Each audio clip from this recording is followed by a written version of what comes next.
Hürmetli vatandaş, bugünkü leksiyelerimizi başlayımız. Leksiye de sıra Hacı Rozi. Washington'dan sözdeyimiz. Bugünkü ıslahı 2023 yıl 1. ayının 3. günü. Bir şükürünsülen sakıltıp koydum. Keçirinler vatandaşlar. Hem vaziyet şekilde, hem bugünkü leksiye şekilde. Alaylı bugün başlaydık leksiyelerimiz yaka vaziyet doğrusu toktuluşumuz. Mesela Amerika Koşmuş Ştatlarının devlet işler katibi Antony Blinken telefon arkalı Cungo'nun Washington'da turuşluq baş elçisi Çingang bilen söhbetleşkendiğin kiyen. Devlet işler katibi Antony Blinken ve Cungo'nun yeni tayinlengen Taşkı İşler Ministeri Çingang Twitter'da fikir kaldırıp öz ara söhbetleşti. Bunun asaslık mezmunu nime desiniz biri. Meyli Amerika tarafının takitligini, meyli Cungo tarafının takitligini, iki devlet oturusudaki alaka münasebetlerini saklap kalış, devamlaştırış, iki devlet münasebetini yaxşılaş, terakki kıldırış. Bu kıtım bunun da helaki iğiz pes, geple eğizgi eğlenmedi. Yani tünce kıtım buluvatka işi var gerek. Tünce kıtım degende hazır Cungo'nun Taşkı İşler Ministeri Wang Yi'ni emel edin elip taşlap, o kişini Karaganda hazır Cungo memleketlik yakı Cunhua Halk Cumhuriyeti'nin diplomatiya işlerine mesul kişiye aylandırıptı ya ki diplomatiya işlerine mesulluğu koyuptu. Çingang, sizler bilisizler bu esli kelip çıkışı Cungo Taşkı İşler Ministerliği'nin bayanatçıydı. Aynı çağlarda bayanatçıydı. Bu kıtım bu Washington'a geldi. Washington'da başelçi bulup turdu. Bir yıllık yakın başelçi bulup turdu. Ya ki devlet işler katibi Antony Blinken'in kabul kılışı girişmedi. Ondan Amerika Koşmuş Ştatları Prezidenti Joe Biden'ın kabul kılışı girişemedi. Bunun özü Karaganda diplomatiya sahası da biraz eğer iştep atıldı vatandaş. Her iki devlet rehberi bilen görüşemedi. Uçuk aytkanda bu kıtım onun Taşkı İşler Ministerliği minister bop tayinlenişi Cungo taraftan aytkanda. Hazır bizim gibi müzülen koysak Washington'da yaxşı karşı eğilmedi degen gap. Washington karşı almagandayken bu kişinin yani dünyadaki başka devletlerin karşı elişi natayim bulup kalıdı vatandaş. Ondaqda bu adamның ya Çingangның Cungo'nun Taşkı İşler Ministeri bop hizmet kılışı, kadem taşlı alışı ve bir işten başka elip çıkalışının üzümü Karaganda muş işten Karaganda bu kıyınğı toktaydı. Onundakin asıdaki tor bettirmesinden video film dışında deyilipti ki bu kıtım Çingang görüşüşünü Antony Blinken devlet işler katibi ile görüşüşünü talep kıldı mı kılmadı mı bırak o gap oturgu çıkmadı. Gap şu yedi ki bu kıtım Amerika Koşmuş Ştatları devlet işler katibi Antony Blinken Çingang bilen görüşüşünü halimi dedi. Red kıldı diyen gap işletmepti, halimi dedi. Video film deyip gelgen gap şu, dedi ki halimi dedi. Demek başta etkilimizde Amerika Koşmuş Ştatlar'da meyli başelçilikte turgan kişi olsun Çingang, meyli növbette hazır Cunhua Halk Cumhuriyeti Halk Vekiller Kurultayı'nın daimi komitetinin 38. sallık yığınında karar çıkarıp bu kişini Cunhua Halk Cumhuriyeti'nin Taşkı İşler Ministerliği belgilegen gap. Hem de bunu koyup duraylı vatandaşlar. Endi sözle kayadan başlaymayız. Endi sözünü bir yerden başlaymayız vatandaş.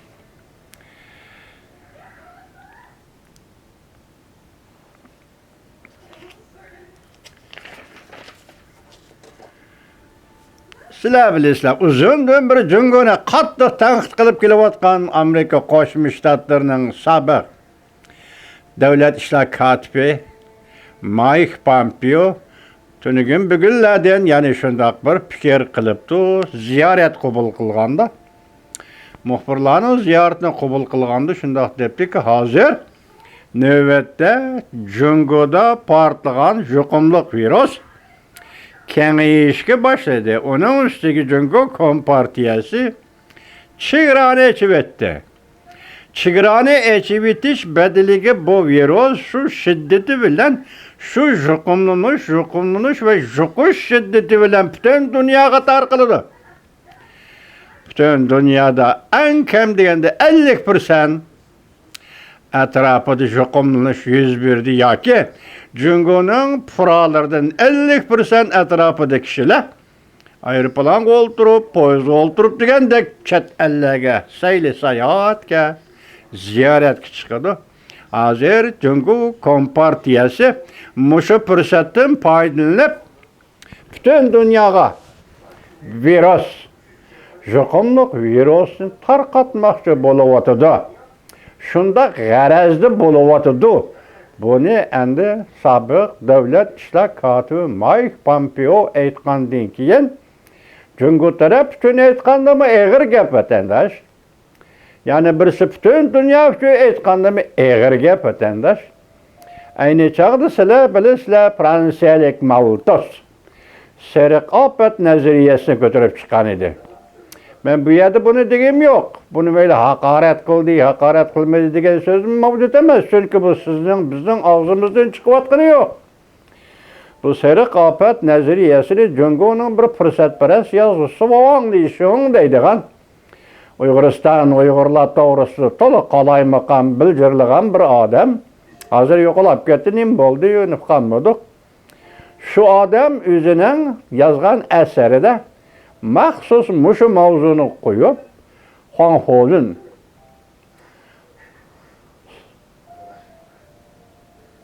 sariq ofat mushu nazariyani qo'yib maxsus bir kitob yozgan edi vatandosh.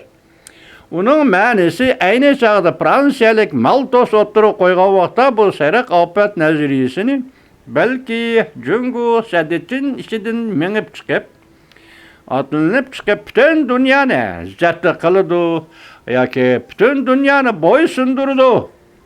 Bu gaplarni yaqinda o'tirg'i chiqdi-ku.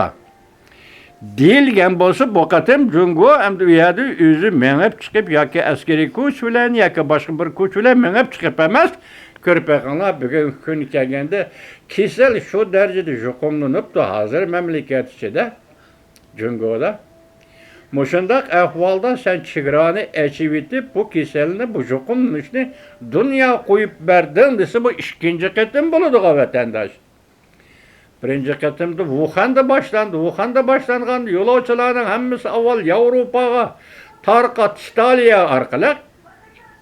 Bu qatim hozir Jungoning yo'lovchilari avval Italiyaga yetib kelganligi xabar qilinyapti. Muşunun bilan Yevropaga tarqalsa, bütün dunyoga tarqaladi. Endi ofat hozir kasal ofati sariq ofat nazariyasi bilan birga qo'shilib, hozir bütün dunyoga yurish qildi degan ma'no kelib chiqadi vatandoshim.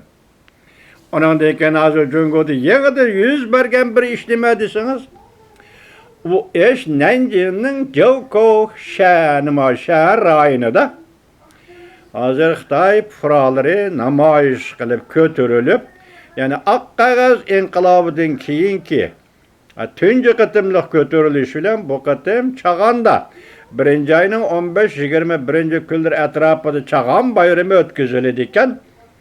Mushu bayramda etildak deganimiz Xitoy tilidagi pojangzi degan kichik tipli salyot bayram kunida atilgan salyot, ya'ni etildak etish.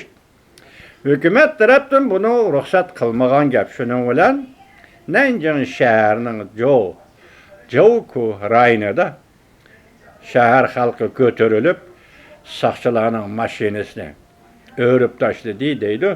Bu harakat Nanjing shahri bilan emas, hozir Henan o'lkasidami, umumiy demagandami, Henan o'lkasidami bu ishning Şu tariqada yüz berganligini Jonglunning nazari to'g'ri betida video film shaklida qayd qildi vatandosh. Undan keyin yana bir Reuters'ning bergan xabarda mundaq bir xabar yetib keldi. Masalan, bu xabar o'tgan yil 12 ayning 30-kuni berilgan xabar ekan. O xabarda nima deyildi desangiz, bu qatim Moskvada Rossiya Federatsiyasi prezidenti Vladimir Putin ekran orqali Jungoning rais Xi Jinping bilan ko'rishganda qoltis qizg'in kutib olgan gap. Bizning qadimiy do'stimiz ekran suhbatida qadimiy do'stimiz ondan televiziyada, davlatlik televiziyada e'lon qilingan 8 minutlik suhbat jarayonida Vladimir Putin Reis Xi Jinping to'g'risida ifoda bildirib, mundaq deganda, sizning bir ikkinchisi suyumlik rais apandining yoki Xi Jinpingning uchinchi qadam degani qadimiy do'stimizning, ya'ni Xi Jinpingning, ya'ni oxirida bir qatim kelib o'tadi, sizning, ya'ni kelar yili aytiyozda Moskvani davlat ishlari bo'yicha ziyorat qilishingizni taklif qilaman debdi. Prezident Vladimir Putin bu qatim ekran yig'inida shundoq debdi. Buni hozir Reuters xabar qilib qizg'inlikdi. Rais Xi Jinpingni qizg'inlik bilan kutib elish dedi. Ondan keyin bu Ukrainadagi urushning g'albisi ko'ngilsiz oqibatlarga yoki natijasi mag'lubiyat yoki g'albisi qanday qilishidan qat'iy nazar hozir Rossiyani ko'ngilsiz oqibatlarga duchor qilayotgan bir paytda bunda qizg'in ifoda bildirishi bu boshqacha bir gapdir deyilibdi. Prezident Vladimir Putin shundoq debdi. Biroq shunga diqqat qilaylik vatandosh, buni prezident Vladimir Putin rais Xi Jinping bilan bu qatim ko'rishganda shundoq debdi. Xalqaro matbuotlar berib o'tdi, lekin Jungo matbuoti nima uchun e'lon qilmadi degan savolni qo'yibdi. Reuters agentligi. Endi bu yerda Reuters agentligi shunday savol qo'ydi deganda, buni biz Yevropa agentligi Angliya, Germaniya degandek biz xabar qilyapmiz bu xabarlarni. Jungo'da Shenhuashi nima uchun xabar qilmadan? Asli bu gapni rais Xi Jinping degan bo'lsa, qadimiy do'stimiz Vladimir Putin sizning bundaq degan bo'lsa, Shenhuashi e'lon qilmasi buni normal desangiz bo'ladi vatandosh. Bu gapni hozir 8 minutlik uchrashuv va davlatlik Rossiya televiziyasining anglatish programmasida Prezident Vladimir Putin shundoq debdi.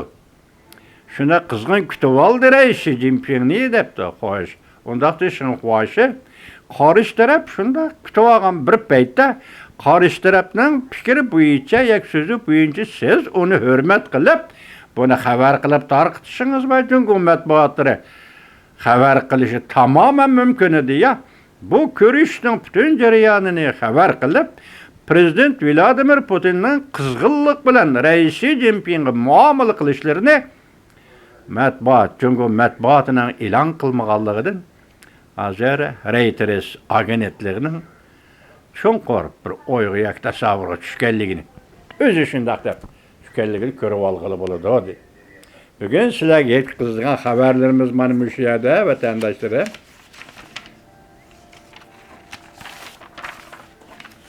Bunun ichidagi ikki xabar, biri yangi inqilobdan masalan, Oqqog'oz inqilobi oxirlashibla, endi Salyot inqilobi, ya'ni Etilda qatish inqilobining Nanjing Xananda boshlanganligi bu siz uchun, biz uchun ikkinchi bir yangilik yoki yangi yilda boshlangan yangilik deylik. Ondan keyin kesel va virus to'g'risida sobiq davlat ishlar kotibi Mike Pompeo'ning yuqorqidek hozir bu kasal shiddat bilan butun dunyoga tarqaladi. Chungo'liqning g'arizi nima? Bu mazmundagi gap. Uchinchisi eng muhimi, Washington'da turuşluq baş elçi Çingan 30. günü Cungo Xalq Vakillər Qurultayının daimi komitetida Cungoga Tashqi ishlar ministerligining ministri qilib tayinlandi. Amerikada nemishqa yaxshi qarshi ilinmadi. Amaliyotda bu bir yildan beri Amerikada yaxshi ta'sir paydo qilmadi bu odam. O'zining sifat xarakterini aytganda deyiladigan gap, bu kishi ajdahor masallik Cungo diplomatiya deyildi ekan. Shundoq bo'lishidan qat'iy nazar yoki 3-oylik Xalq Vakillar Qurultaydan keyin andan ifodalab bildiramdi, buni bilgili olmaydi. Biroq diplomatiya amaldori Çingan Amerikada qarshi elinmadi. Endi buning butun dunyoga ko'rsatadigan ta'sirining nima ekanligini oldimizda ko'ramiz, hurmatli vatandosh.